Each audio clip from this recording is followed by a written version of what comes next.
Hey everybody, welcome back to another Judgment commentary of Otorimonogatari, but today I'm going to be checking out episode 4, the final episode of this arc. But last time, well, there were some very interesting things of note that I can talk about. Most notably of is that Nadeko had a bit of a freak out, so to speak. After she was forced to cut her bangs and reveal more of her face to the public, she was met with her teacher, the one who made her class president and has been, putting a lot of responsibilities on her that she doesn't want to do. He started talking to her about the stuff that he needed of her, and typically, she would just try to ignore him, just kind of turn her head away and pretend like she doesn't really want to do it or that she's nervous about it, but she didn't have that luxury this time. With her bangs missing, he could look right into her eyes and see the truth. But it's okay, she had a backup plan. She would just fall right back on her typical, oh, I'm sorry, type of thing that she would kind of say, but for whatever reason, that just didn't happen. Instead, she exploded, telling them to shut up, and then marched off into the classroom, kicked down the door, and just told everyone else in there exactly how she felt about them. And she didn't exactly have a very positive opinion of them. But the big important thing about her freakout is that it was her. That was not a possession from the snake or anything. That was all genuine Nadeko. Those were all the feelings that she truly had. The snake just kind of undid the knot and let that all loose. If even that. And after her discussion with Tsukihi, we learned a lot more context about Nadeko via Tsukihi's analyzations that Nadeko, she doesn't like to be called cute all the time. She doesn't like that people think of her as the cute, fragile, dependable, smart kid in the class, the quiet one. She doesn't like that perception of her.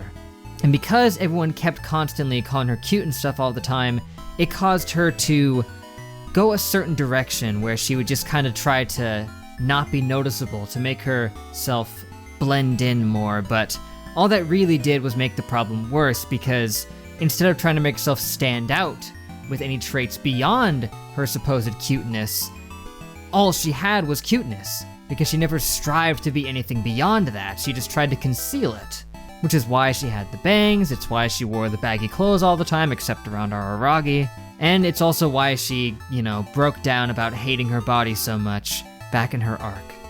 And may I say, that shot of her kicking down the door was obviously exaggerated. It wouldn't be the first time we've had an exaggerated scene like that, but it kind of lends into Nadeko as a narrator, but maybe not. It's probably just hyperbole to showcase how angry and forceful she was being, and well, it was very effective at that.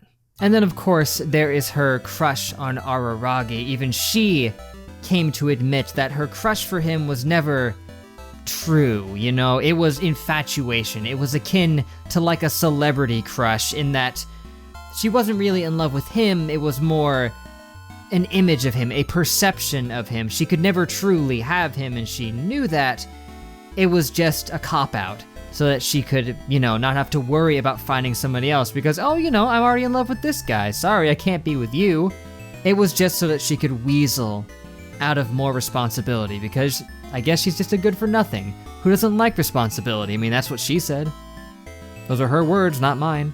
Ironically, a lot of the depth of Nadeko's character comes from the fact that she didn't have much depth. As in, her lack of depth was by design. It was because she was trying to conceal herself to stay hidden, so she doesn't have anything that stands out. And in return, it kinda makes her stand out anyway. But now, Araragi knows how she feels. She blurted it out not knowing that he was listening, and well, Araragi's gonna have to be direct with her.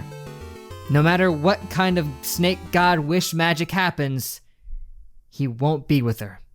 For a number of reasons. But hey, enough rambling on. I know you guys have waited long enough for this, and I apologize for the delay, but I've had some very personal business needed to be attended to. These past couple weeks, it's been rough, but forget all about that. Let's just get into episode 4. If y'all are gonna reference the pun for Kamimonogatari, you gotta use it. That'd be perfect. It fits the title naming scheme thing perfectly. Ah well, this arc was freaking crazy. The whole thing gets put into perspective now that I know the truth. And the truth is that Nadeko lied to us all the whole time. I knew that she was an unreliable narrator. That was already pretty clear, that stuff was getting left out, but I could not have called the extent in which the information was being misconstrued. Yeah, that time passing so fast thing was an intentional omission of the story. That was her purposefully not telling us, because it would have, set the stage too much, would have given us too much information. Had we known that the god of that shrine was already dead, they were already long gone and abandoned, then, well, it would have been pretty clear that it was delusion right out of the gate, but that was questionable, even up until right in the end when she said, nah, that was me. I was like, no, that's a seed of doubt in my mind, but nope. That seed of doubt sprouted into a whole tree. And thanks to that preview, which, well, it was an actual preview as opposed to the not previews that they usually give us. That was just a straight up actual one. Showing the dramatic final battle of a romantic comedy where the gang all gathers up to face the snake god once and for all. And honestly, with 6 months of prep time, you might think they'd have a chance. Right? Although that preview didn't look too promising, now did it?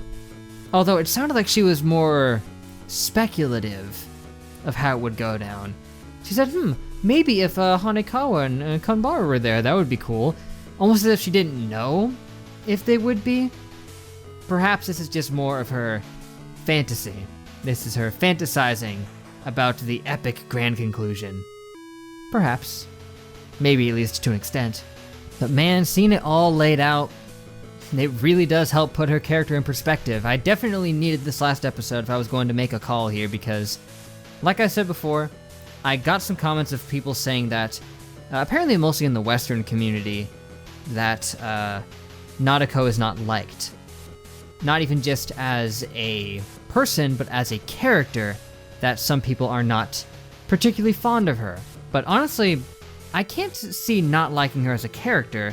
As a character, she's got a lot going for her. She's just so insane. She's very different from every other character we've seen. She's the only one who victimized herself. She truly did. And honestly, that's the thing, is that she did. It all comes back to her.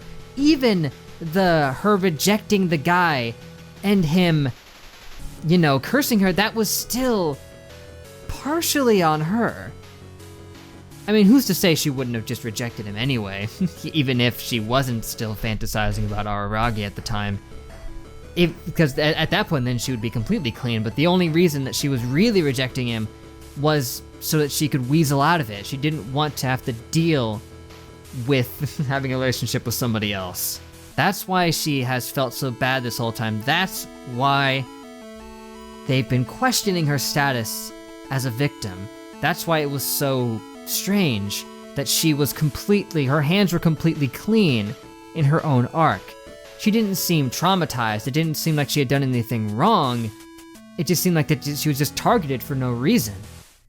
And yeah, it was a bit of an overreaction from that dude to buy a charm from a swindler and use it to try and curse her, but... And then at the end of the day, he didn't even succeed in cursing her because he didn't really believe it would work.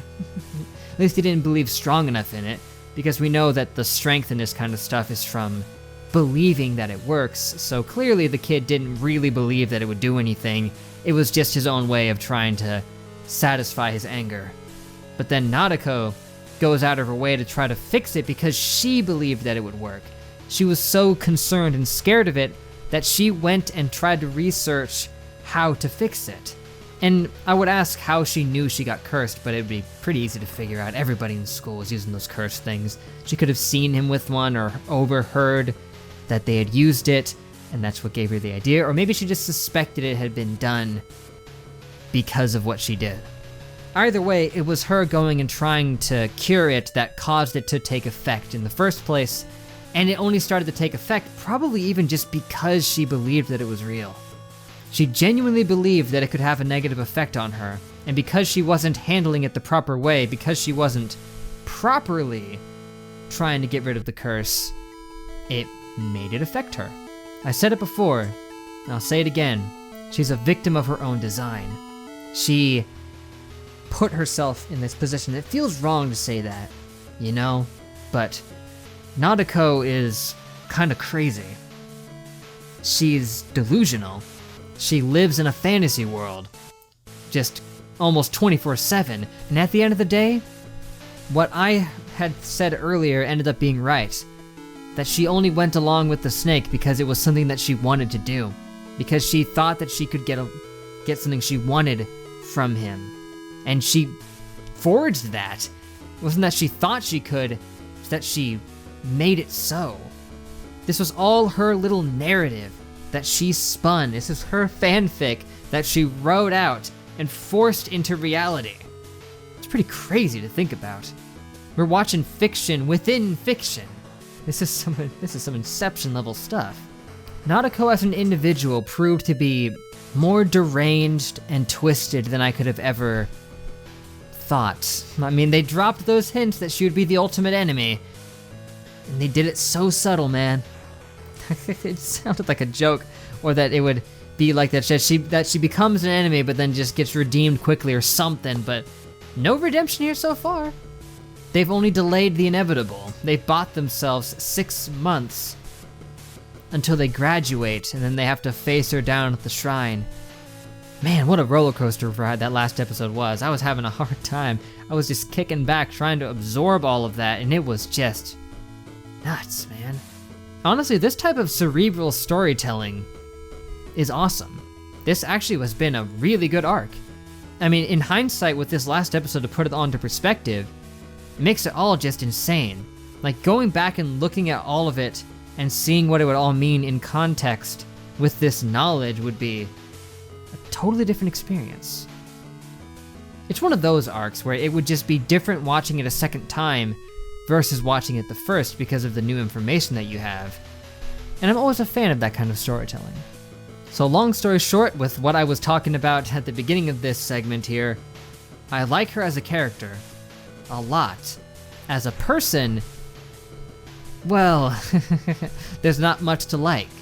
She intentionally made herself that way, that there's not much to like, and it kind of broke her mentally. In the end, she didn't just become another girl to add to Araragi's repertoire. Like that she said that she couldn't handle seeing other girls with Araragi. And well, she's not going to be one of them. She doesn't have to worry about that. She's a manipulative little sneak. Seriously. Everything she's done throughout a lot of these arcs has been so shady. It's not like there's no sympathy to be had for her as a character though, because she just made a bad call early on. Again, she's still young, she's a kid. She just needs a lot of therapy, and I just wish she could have made better decisions. It all goes back to what I said earlier too, that she sucks at decision making. Her decisions all suck, pretty much every time. She made one right call this whole time, and that was giving them the 6 months they need in order to survive. Everything else, man, was just big yikes. She tries to take the easy road, but in doing so, it only makes her have to try harder. It's that paradox that she's having to try harder in order to make things easier than if she were to just, put effort into actually fleshing herself out as a person. Oh well, I should probably stop rambling now. This video's gone on a while, but hey, it's been fun to talk about, so thank you guys for watching. Make sure to leave a like and a comment if you enjoyed. Subscribe to be updated on more.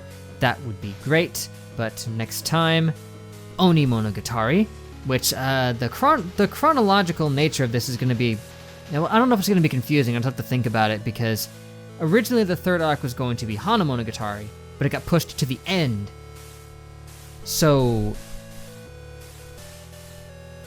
where is that 6 months going to fall? Are we going to see that in second season at all? I mean, 6 months is a long time, especially by by Monogatari circumstances here, so I don't know when we'll see it. Are we gonna see it in Oni? What are we gonna see? I don't know, she called that a preview. I don't know when we're gonna see it though. Something I'm gonna have to think about, but hey, I'm excited to see what we get into next time. Should be interesting. Otorimonogatari, you rocked my brain. What an arc that was. The second season has just been getting completely and just bonkers, off the wall, man. I didn't see that coming.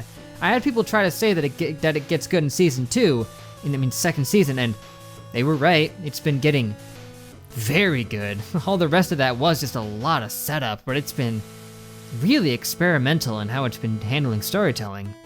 Man, I've been recording for 50 minutes. I gotta stop. I just keep going on forever here, but for now, that's it.